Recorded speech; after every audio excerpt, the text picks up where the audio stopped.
is a lot more difficult. Since you own a Volkswagen, yeah. How many bits of security do they use in their car key security system? Yeah, I don't know. The question was how many bits of security is in my Volkswagen car key, because they do use RFID in there. So I don't know, actually. I didn't bother to check. But because, whatever, they can break the window. So implant security, the issue is that if you have an implant, recall or changing or upgrading the system will be a lot harder. If I have an access card, you can say, okay, everybody trading their access cards, we've got a security issue or whatever. But when it's in your body, it's a lot more difficult. So VeriChip, of course, everybody knows them now. Infant protection, this is on their website, right on the front. Infant protection, patient protection, wander prevention for those old folks. I don't know what vibration monitoring, I don't know how they can do that with the implant, but whatever. Access control and asset tracking. So that's their deal. That's their digs. And there's one of the chips and the pocket readers, and then the big walkthrough readers, and then the famous shot. So this is actually pulled from Socomat's website, and they make transponders, and it was really disturbing because babies and passports, I don't know, it's just like, what the heck? And it doesn't say anything about babies or passports. It just says lifetime, life, baby, I don't know, whatever. But it's kind of a disturbing look at how the technology is being pushed, Like, I don't know, I'm worried. Would you tattoo your kid? No. Why would you stick something in them without their consent? Whatever. So the issue with the VeriChip is that this tone right here on the tag is that anti-migration. It's designed to be permanently in your body. So if you want to remove this, like opt out, removing it will involve a lot of cutting and pain. And they do put it way deep in. It's not subdermal, it's in the flesh. So yeah, big issue with that. Also, they require registration with their database when you get one. So you go to an authorized doctor, they're required, just like the vets are required to register your pets, you are registered like a pet. So again, City Watcher most recently has basically kind of suggested highly that their employees get implanted to access a highly secure data center. I did talk to a guy from City Watcher, and I guess there is one guy that said no, and they gave him a keychain. But so saying that they must do it is kind of off keel. But still, like a lot of dudes did. What does City Watcher do? City Watcher, actually this is a really ominous, weird link, but City Watcher is actually a company that monitors all the cameras you see in your city intersections. So it's a highly secure, really interesting like public security data center that these people are getting access to with these implants. So it's a weird melding of like, public interest and civil liberties and all these implants in this one company. I don't know, maybe they planned it that way for all the coverage. They were able to get everybody but one to agree? Well, yeah, basically there was like, I don't know the number of people, but it was more than one. I was on a radio interview with one of the guys, and yeah, it was like, I don't know, probably 6 or 7 of them that had to enter this data center got it, and then one of them said no, so they gave him a keychain. But again, like Mexican Attorney General, this guy is the guy at the Baja Club getting one, so I do know that somebody got one. I know Joe was saying that he didn't know, but there it is, and this doctor dude is, just comes in and jabs in there. That guy's a waiter. Yeah, he could be a waiter, yeah. But he's getting one.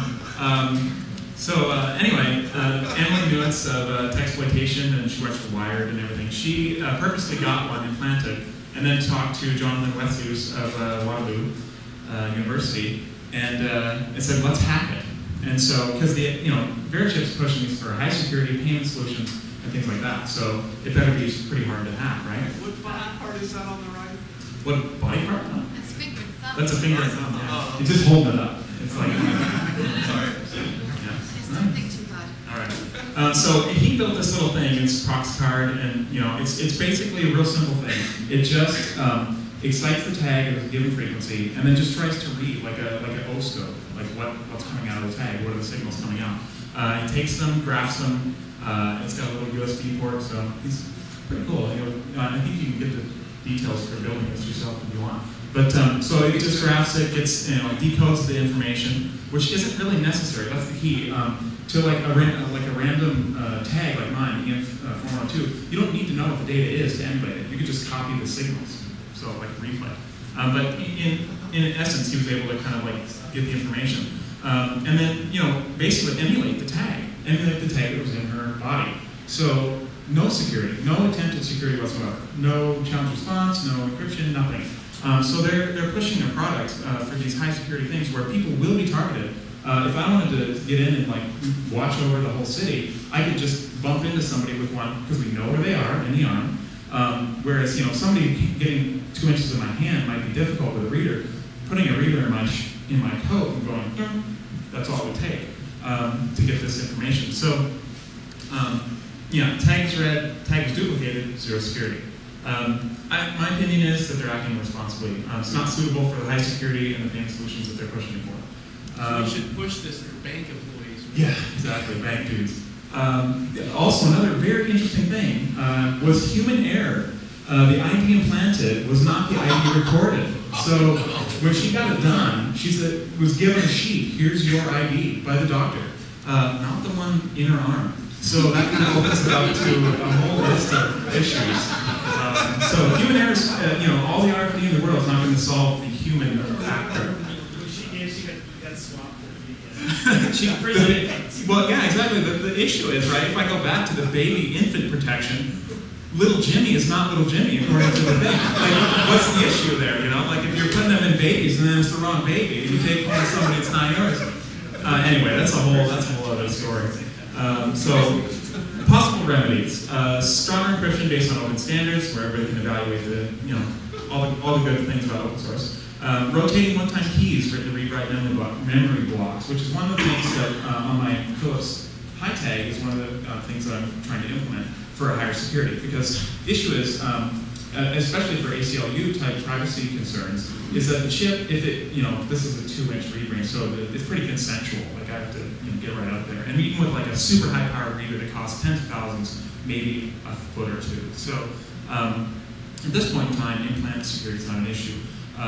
Also, the issue with implants is that you need low frequency, because the low frequency of 125 kilohertz will not be absorbed by the body. But high frequency, like 13.5, or anything that offers better range, like these badges, completely absorbed by the body. Even these badges, if you hold them right flat against your chest, the liquid in your body will absorb most of the signal, and you'll see that.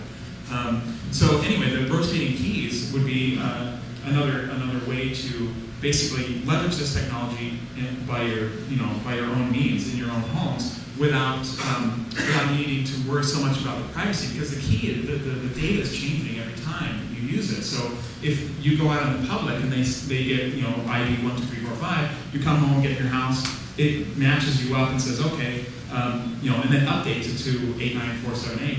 When you go out, they won't have a match, a link. And also anybody that copies your key tag, they have a very narrow window to use it. And if they happen to get to your house before you, or into the data center before you, then you come along and it doesn't work, something's up. So you can check video logs or whatever. Yeah. Is that the same technology or the same idea as RSA's Secure ID? RSA Secure ID, I have to admit, RFID is not my specialty, so I don't know if that's the same thing or not, but I do know that rotating keys are kind of a standard thing, and it's real simple to implement in a read-write memory situation. Another interesting thing is merging smart card technology with wireless contactless features of RFID.